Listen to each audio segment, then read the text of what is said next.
Dalam Al-Quran, nama Ya'juj dan Ma'juj selalu dikaitkan dengan peristiwa besar akhir zaman. Al-Quran dan hadis Rasulullah SAW menggambarkan mereka sebagai kaum perusak yang jumlahnya sangat banyak, yang kelak akan keluar dan menebar kerusakan di muka bumi. Jauh sebelum itu terjadi, sejarah mencatat sosok pemimpin adil bernama Dzulqarnain, mana Dzulqarnain melakukan perjalanan hingga ke suatu kaum yang hidup dalam ketakutan akibat gangguan Ya'juj dan Ma'juj.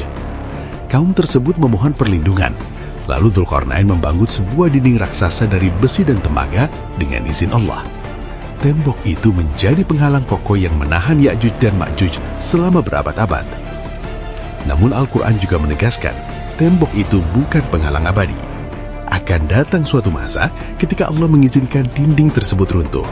Saat itulah Ya'juj dan Ma'juj keluar dengan cepat, seperti gelombang yang turun dari seluruh penjuru, membawa kerusakan besar dan kekacauan di bumi.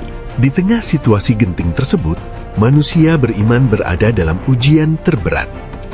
Pada masa itulah Nabi Isa turunkan kembali ke bumi. Turunnya Nabi Isa bukan sebagai nabi baru, melainkan sebagai pemimpin yang menegakkan syariat Nabi Muhammad SAW dan membawa keadilan. Mereka justru berlindung dan berdoa memohon pertolongan Allah. Doa itu dikabulkan.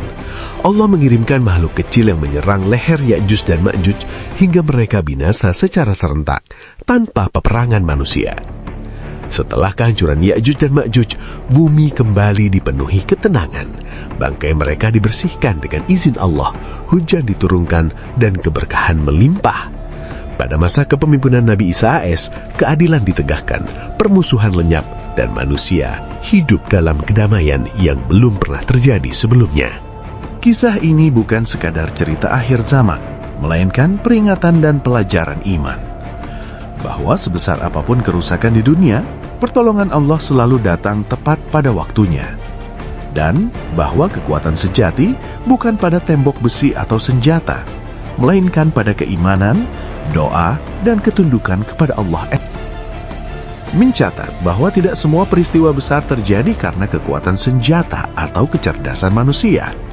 Sebagian terjadi semata-mata karena kehendak Allah. Salah satu kisah terbesar yang diabadikan dalam Al-Quran dan hadis Nabi Muhammad SAW adalah tentang Ya'juj dan Ma'juj, kaum perusak yang kemunculannya menjadi tanda besar akhir zaman. Dzulqarnain dan awal kisah Ya'juj Ma'juj. Al-Quran dalam surah Al-Kahfi mengisahkan seorang pemimpin agung bernama Dzulqarnain.